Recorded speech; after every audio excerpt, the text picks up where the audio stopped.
2024年的交易逻辑其实只有一点，就是很重要的一点，当然很多点啊，但是很重要的一个核心的一条线就是美债的收益率。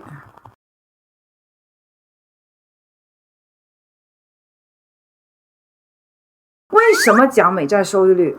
现在国际货币是什么？国际货币是美元。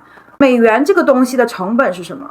美元的本身就是美元的利息嘛，就是美债收益率。美债收益率呢，从拉长周期看，其实就是我们说美联储降息。美联储降息直接影响的是短期的美债收益率。好，为什么是这样？我大概再给你们讲一下。假如说现在市场上有美债，那面值是100啊，它价格是95。现在目前价格是95哈，它承诺的利息呢，假如说是5%啊，现在反正目前现在它的价格就是这个，在市场上交易啊，面值是100，然后呢，现在美联储降息了，面值呢还是140，降息了嘛，对不对？那大家会去抢什么？会抢利息高的嘛，这个95就会被抢上去。降息了，可是价格往上走了。所以它是反过来的，所以美债收益率跟美债是反过来，很简单一个东西。可是我跟大家讲说美债收益率跟债反过来的时候，很多人还是不明白，不明白是为什么？是因为没有耐心听。那个以前给你每年5%的利息，现在给你4%了，那你是不是要抢这个？你一抢，是不是价格就往上升了？美债收益率跟它是反向的。那我们现在说降息哈，我们看核心这个美债利率下行的问题。我们把从1950年就将近100年前的东西拿下来，你看啊，政策利率就是紫色这个线嘛，然后你看2020年的这一次降，就上去以后啪降下来，那次不是新冠嘛，啪降下来，对吧？降到底了，然后现在往上升。好了，我们还是用我们原来的方法往后靠嘛。那你从50年看，这是一个什么上行大周期，这是一个下行大周期，是吧？我们先不看这里面的细节，这有什么特点？高点更高，低点更高，对吧？趋势往上嘛。好，在整个这个下行周期哈，就是美股这几十年的、40年的长期的股债平衡的这个股跟债的配合是个很有效的策略。可是如果是在这样的周期呢，当然在这样的地方债还是上涨的，对不对？可是在这样拉长周期看，债它就是下跌的。所以从长周期看，债并不是一个很好的配置。所以我们讲在这样的一个周期当中，我们想股商配置，对吧？好了，在下行周期有什么特点？更低的高点跟更低的低点，更低嘛，低点更低，看到吗？高点也更低，它往下走，趋势往下走嘛。看看现在发生了什么事情哈，我前面全是铺垫，就是为了告诉你们现在发生了什么事情。正在发生的还是这个下降周期的更低的低点跟更低的高点吗？不是，说明什么？说明有很高的概率重新走美债上行周期了。但是我想跟大家讲，在美债上行周期当中，又说美债收益率下行是啥意思？哇，晕了，大家晕了。本来我就不想听美债，你还一会儿上一会儿下哈，一会儿收益率下行，债券价格上行，一会儿在长周期上行，现在又说下行，全晕了。这个肯定懂了，收益率跟它是反向的嘛。我们说这个现在目前市场上降息了，本来你承诺我是6%嘛，每年嘛，对吧？假如说你现在市场上是95块钱，我就可以买到这样的一个债券。那现在你降息嘞，你就变成了5%，那谁会涨价？这个会涨价。它比如说它现在目前市场上是95块钱，它就肯定要比95要高，因为它每一年收入更高嘛，对不对？所以这个我们已经知道了。好，它就是这收益率跟债本身的关系。所以我们说美联储降息的时候会利好债市嘛。你美联储降息了，市场上已经有的债是不是就往上走了？所以现在我们很多人讲，包括我上次跟大家分享2024年的策略，就是说很多人会去投美债。那么我们现在讨论的是什么呢？现在不是讨论的债的价格咯，返回到这个5跟6这个收益率的问题。我们曾经这个收益率在很长周期是上行的，然后又曾经在很长周期是下行的，现在有可能又进到了上行周期。那我们说这个东西就是那个利率的变化，但是我们会发现什么？在这个长周期的范围内，它也有下行期。往上走的范围内，它也有下行期。看啊，比如说我们说刚才讲这个票面利率，它有可能啊，比如说它在上行期，它从5%，它涨到了15%，为啥？通货膨胀太严重了，剧烈，非常严重。那我现在债15%，大家都不要花钱了，把钱去买国债，对吧？通货膨胀我们控制一下。好，可是在这个整个上行的这几十年的过程中，它不是从直线上行哦，它是有短周期的。什么周期啊？库存周期。库存周期就影响着这个。所以呢，它有个这个，我们看这个是很长周期的图，但是我想跟大家讲，这样的一个下行周期有多久？有2到3年哦。你看，从我们可以拿到的数据就50年嘛，从50年到80年，虽然说它长期趋势是向上的，可是它中间会穿插着很多2到3年的下行期，这也就是我们目前所面对的美债收益率下行的逻辑。好了，那我再画个图，大家能更明白。原来呢，长周期是这样，这样上去，对吧？这是从50年开始到80年，后来呢是这样，哎呀，股债平衡策略特别牛，也是这样上上下下。好了，现在是这样，我们依然会经历，我们不是这样直着上去，没有这样的东西哈。这样，在这样的一个过程当中，就是2到3年。那么美债收益率下行的问题，大家这回清楚了。虽然说长周期会向上走，可是依然会有那么1、2年的时间，2、3年的时间，我们的交易核心是美债利率下行。好了，美债利率下行跟美股有什么关系？跟 A 股有什么关系？看这位读者就问了，美国的核心的这个通胀低于市场预期哈，现在市场已经开始预计明年3月份开始降息了，从明年3月份就开始降息了，也就是分母开始变好，但市场走成这样，难道就是分子不行啊？分子比去年更差吗？啊，洪浩就上次我们讲那个分析师哈，他是专注这个周期策略的。好，关键点他说中美两国利差太大，导致中国股市不行。那么如果明年美国降息，中国降更大，市场更不行。好，他其实说了2个问题。第一个问题是什么？是中美利差。第二个问题是中美利差的趋势。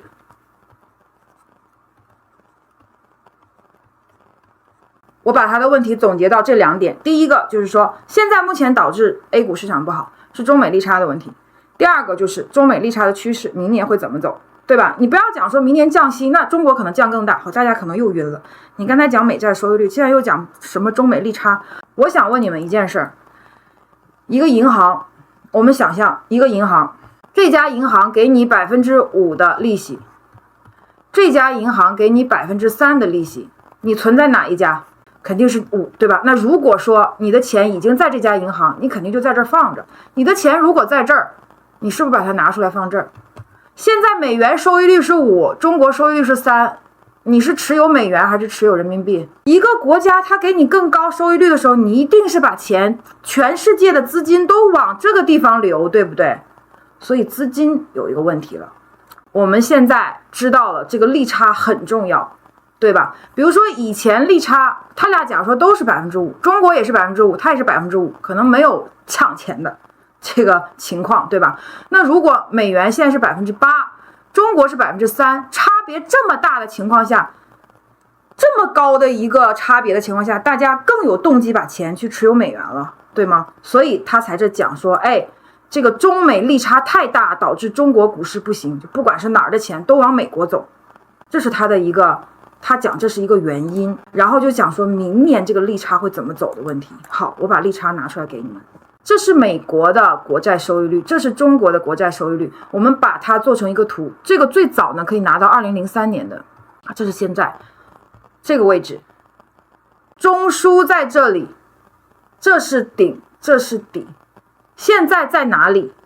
我们说现在 A 股磨底已经这么久了，然后呢我们看到这个中美利差到了一个极端值哈。如果我们看这里应该是个顶部结构啊，上个礼拜的周线破掉，就是一个性价比的问题了。如果你在长期看咱们的债的那个周期位置，其实长债现在是9.44了， 9.44就是很高了，往上走的这个空间很小，它往下走的概率会更大一些。这个我认为是向下更多。但你说下一周会不会向上，下一个月会不会向上，那谁知道？还有可能这样一下再下来，那谁知道？我们讲的是长期的事情。好，所以呢，我认为他讲的这个就是说，明年说市场更不行哈，如果降更大怎么样啊？我认为这种概率比较小，所以我跟大家讲，现在真的很极端。你看这个斜率了吗？太极端了。在这样的一个背景下，我知道不好过，可是还是打牌的人听过那句话，不下牌桌才有希望。你下牌桌你就彻底没戏了。你坐在这个牌桌上玩这个游戏，没玩完你就走，你就彻底完了。所以在这个时候，我想跟大家讲，波动大概率还是会有，我自己判断还是会有，但是我不想讲太细。就在这个过程当中，波动可能还会有，但是呢，你下牌桌你就输了。那现在呢，到了一个什么情况？就是他有讲说3月份开始降息，那岂不是黄金3月份也要飞了，对吧？然后市场就是3月份也要飞了，那我们岂不是好事吗？可是我想跟大家讲哦，我们现在可不是这个时候哦，可不是这一段哦，我们现在可能走这一段哦。你们有没有观察到，就这一段跟这一段是有区别的哦？这一段到这一段在降。这一段是高通胀期，这一段是低通胀期。在高通胀期期间，降息要非常的谨慎，因为你稍一不谨慎，通胀啪上去了，很危险的。所以你会发现一个什么东西？这一个区域跟这一个区域，它有一个降息观察期，它时间更长。比如说，我们说刚刚过去这个降息周期这40年的降息周期，它可能观察期就一点点它下来，可是在上行周期它这个观察期要很长哦。啥是观察期？我停止加息了，但是我要降息，我要等。所以我们会发现，就是你们看在这幅图当中很清晰的告诉我们，就是这样的地方会很长因为这个图太长时间看的不是很清晰就是说这一轮嘛，我们讲说一共14轮周期嘛，这样就是一轮嘛，这样就是一轮，知道吧？这前前后后一共14轮7轮在上行，7轮在下行。好，这个最后一轮已经突破前高，说明有大概率已经又再重新走这个周期了，对吧？然后呢，降息的这个观察期通常更长，平均要10个月哦。可是在这一轮当中是8月份的时候才开始的这个观察期，那你加上10个月的话，应该差不多8、9、10、11、12嘛，5个月对吗？那应该是在明年年中之后才有可能降息，所以我们在明年会有很长的时间，其实会交易美债收益率下行的预期，可是它真正下行要到年中以后，所以这个时候不能冒进你说我看好黄金，美债收益率下行，这是核心逻辑嘛，对吧？我现在看好美债，这就是核心逻辑嘛。我满仓干进去 ，A 股我实在看不了了，我心情不好，我全部干到那里面，你会发现它有可能给你的波动会很大。我们不要就是刻舟求剑它平均9.3个月，它不一定就是每一轮都是9.3个月哦，就是可能从6到12都有可能。所以我们讲说，它在通胀上行的这个过程当中，它降息，它更谨慎，观察期更长，不是我们想的那样，它会立即降。所以在这个时候，如果你去交易美债有主团朋友讲说我想去买美债，我跟你们讲，买美债不是不可以哦，买黄金也不是不可以哦，你要谨慎，要分批入场，要有你自己的指标，或者我也可以给你们指标，如果你们需要的话，美债的指标很容易，我可以给你们做。所以就是说，我们交易美债收益率下行，但是我们也要注意这个步伐，不要去追我们也不讲上行周期，也不讲下行周期，我们就讲这个观察期的市场，就是说这9.2个月的市场嘛。我们看观察期的美股，它经济肯定放缓嘛，对吧？它要是经济很热的话，它肯定是加息嘛。它就是觉得，我经济可能快不好了，所以我要放点水给大家鼓励鼓励，所以它经济是放缓，所以它基本面其实是恶化的。